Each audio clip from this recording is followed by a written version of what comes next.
How's it going, guys? John the Basic Expert here. I thought I would answer a very common question that I've made a frequently asked question on my Kickstarter in regards to Wight-Box, and I figured it's best to just make a video detailing this, and then I can just direct people to this video to answer this question, because I got it a lot during the stream that I did on Monday at launch, and you know, I've gotten lots of questions just on X, in the comment sections of various parts, you know, what makes Wight-Box special, and especially what makes Wight-Box different from the previous version that I had released. So there was a print-on-demand version. It's like one volume, and it was free as a PDF. So you could, in theory, play Wight-Box for free right now. You can.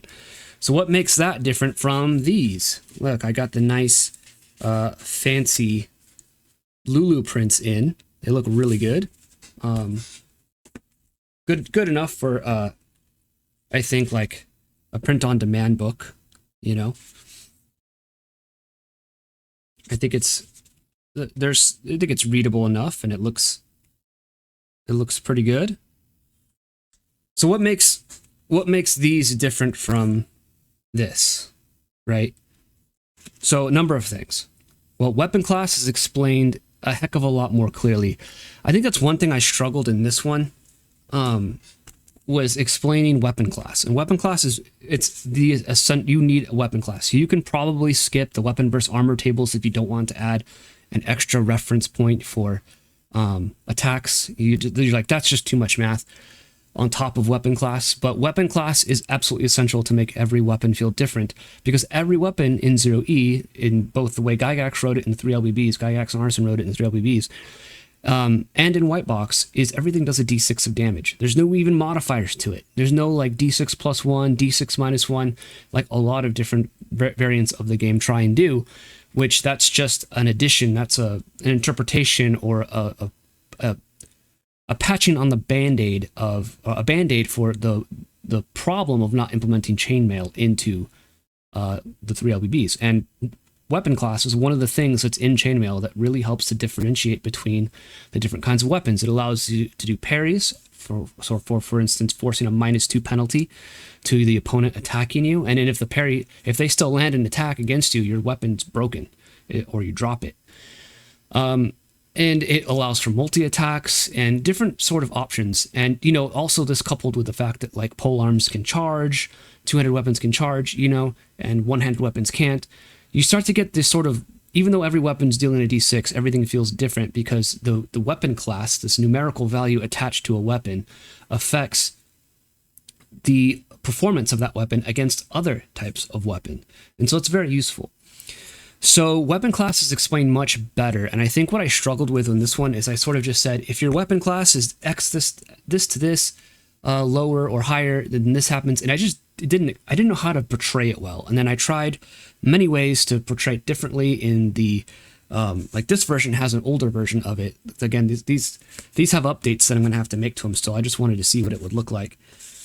And I finally figured out what's the best way to display that. So what I did was weapon class is just giving like a raw difference between the weapon class and then what the bigger weapon can do and what the smaller weapon can do within that matchup. And it makes it way faster and easier. You just look like, oh, it's weapon class 4 against weapon class 8. That's a difference of 4.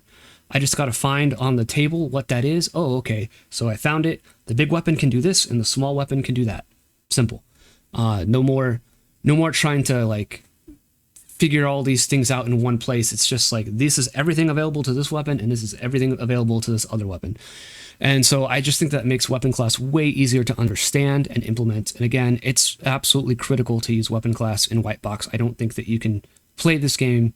It's going to be not a great experience if you're not using it, because everything just does. What's the point if everything does a d6? Just everyone runs around with a dagger, right? Well, now having a dagger matters if you use weapon class. The layout is reorganized to hopefully make more sense. So I did move some things around. In this version, for example, I put the saves all in one place at a different part of the book. And I was like, later, like, why did I do that? The saves should have been with each like character class. Same with like turn undead and things like that. Like I was in a weird spot. And I was sort of like trying to be like a homage to the original D&D. But the whole point of this The whole point of this is to make this playable and referenceable at the table, easily referenced at the table. And so I went back through and I've moved things around so it's visually more appealing. And that goes for the layout as well, like the layout and presentation. I think that I was still kind of trying to learn layout in this book. You know, I was still trying to improve at it in a particular way. And I have this problem I noticed in my older work. This happened in Atomic Punk 2160 and in this, is I just get really like cluttered. It just gets really, I get really cluttery in this. And so this, like, let me see if I can find a page that just, I think it's because I tried to fit too much art on every page because I love art, you know. There's some particularly egregious pages I know that I did.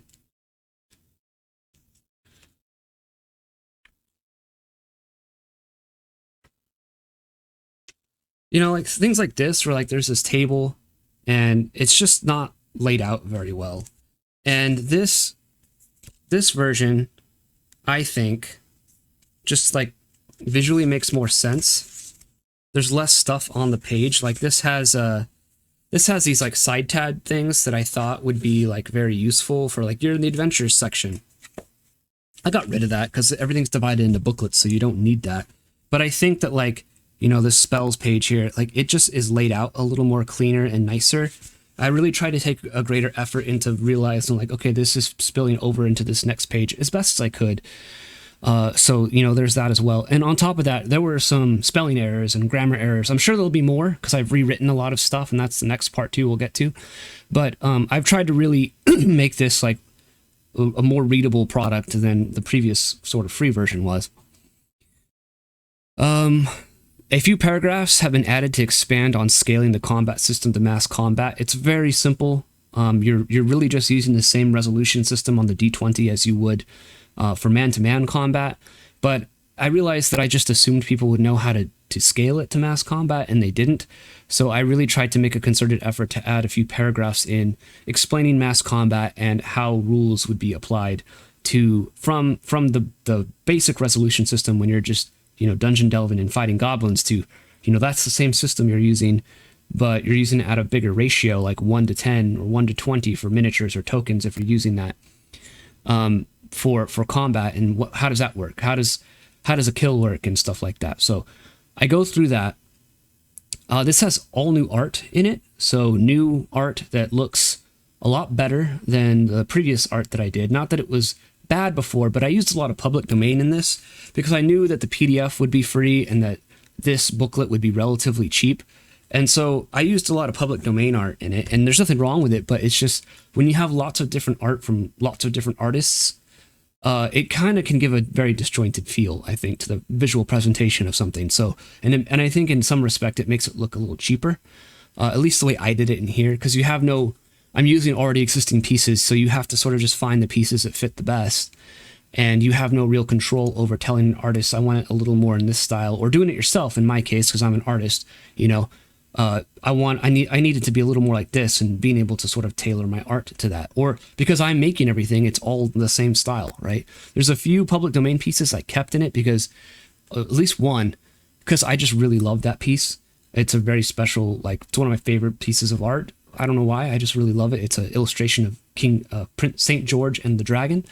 And I just really love the way it's drawn. It's very, like, there's lots of energy in it and stuff like that. I don't know, I just love it, so I put it in there. But, yeah. Some tables were completely missing from the free PDF and this version, and nobody's ever called them out. In particular, I think there was the Commune with Higher Planes spell. There was a whole entire table about how do you know if you're being told the truth or not. I totally just forgot that in that old version. And nobody's ever called me on it, probably because no one's used that spell yet, I guess. I don't know. But, yeah, I added that table in. There was a table for dragons that was missing, and a few other tables for other monsters that were just, like, you could probably figure it out without them, but it'd be very helpful to have those tables in there. And in the fury of making this, and, you know, and still learning things as I go, I didn't include them in this version, but they are in the new version. There's a quick reference for monsters in the monster table. So if let me bring this up here. So, you know, you have your typical stat blocks like this here. see if it'll focus, like that there. You know, and that was what was in the original Wight-Box. But what I decided to do is there's like a monster quick reference table here. So you can get like the name of the monster, the number of appearing, its AC, its movement, its hit die, its percentage in lair, and its treasure type. You don't have attacks or special abilities or anything like that in this, but at least you can like have a quick reference of like how many number appearing there are. I always found that to be a useful tool in 0E because it listed that out like that. AD&D does that too.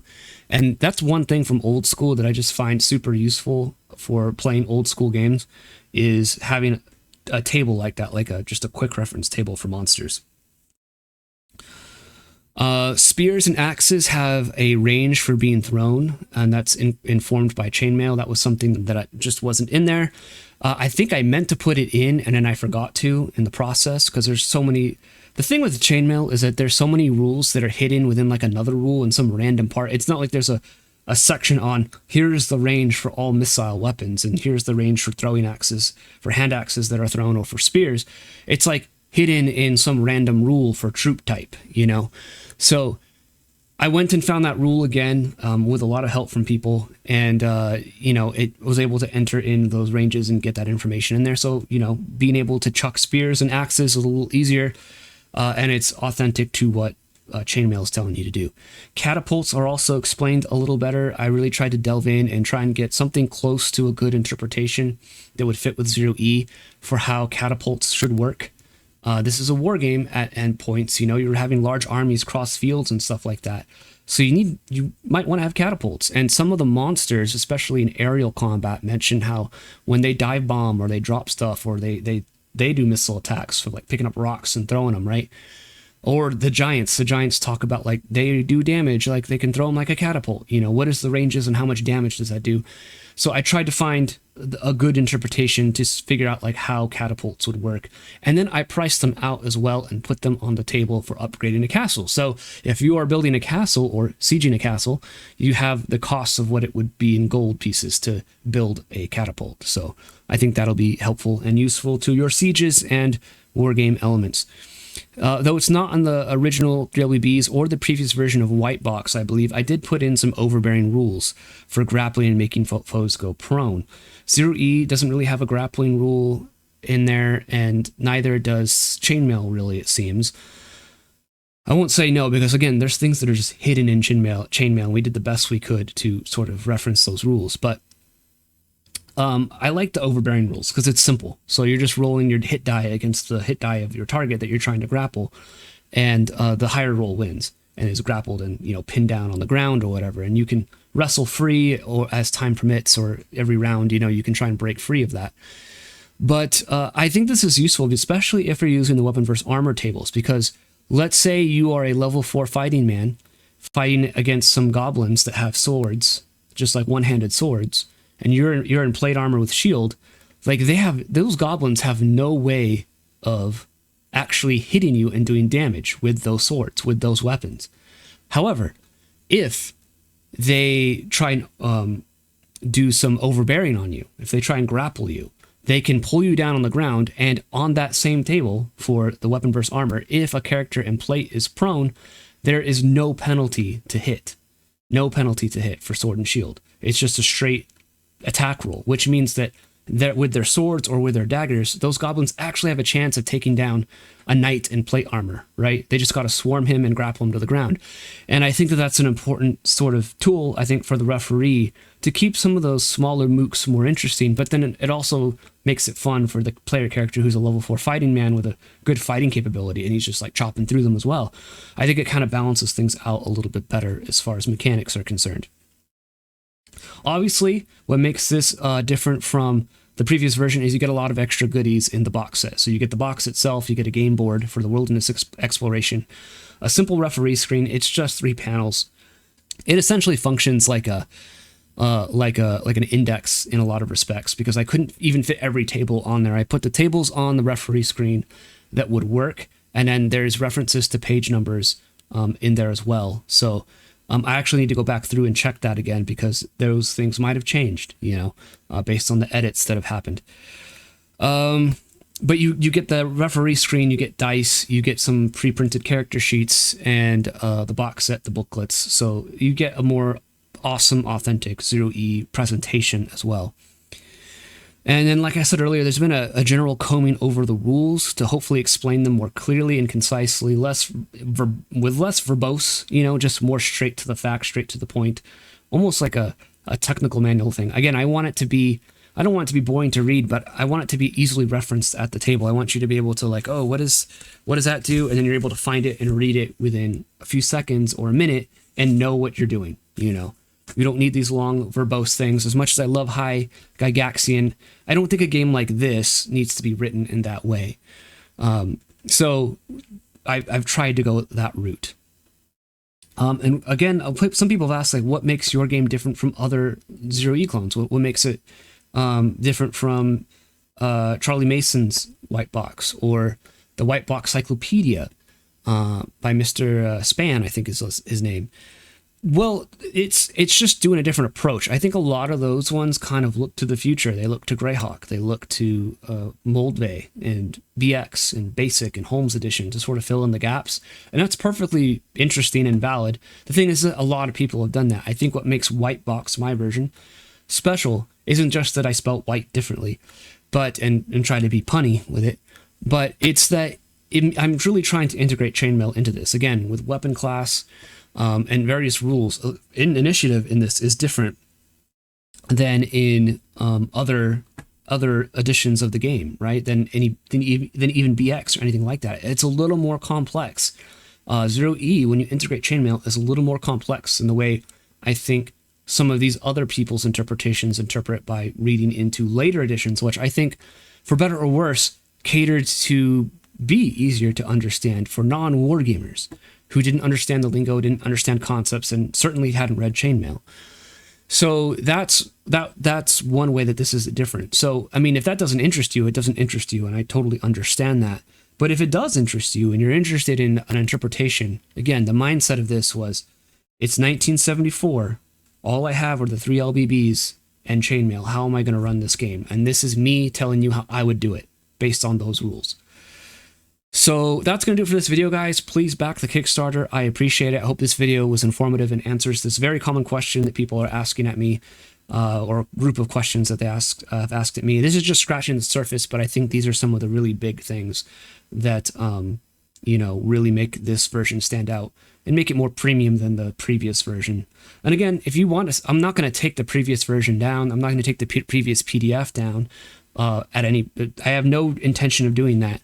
So you're perfectly capable of ordering the older version of Wight-Box, and it will be relatively compatible with the new one. There might be some slight rules changes, slight changes based on taste and things like that, but everything should be within the same spirit and referencing pretty much the same. They're going to be referencing the same rules.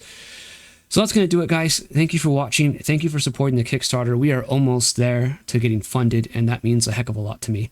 So until the next video, guys, I'll talk to you later. Peace out.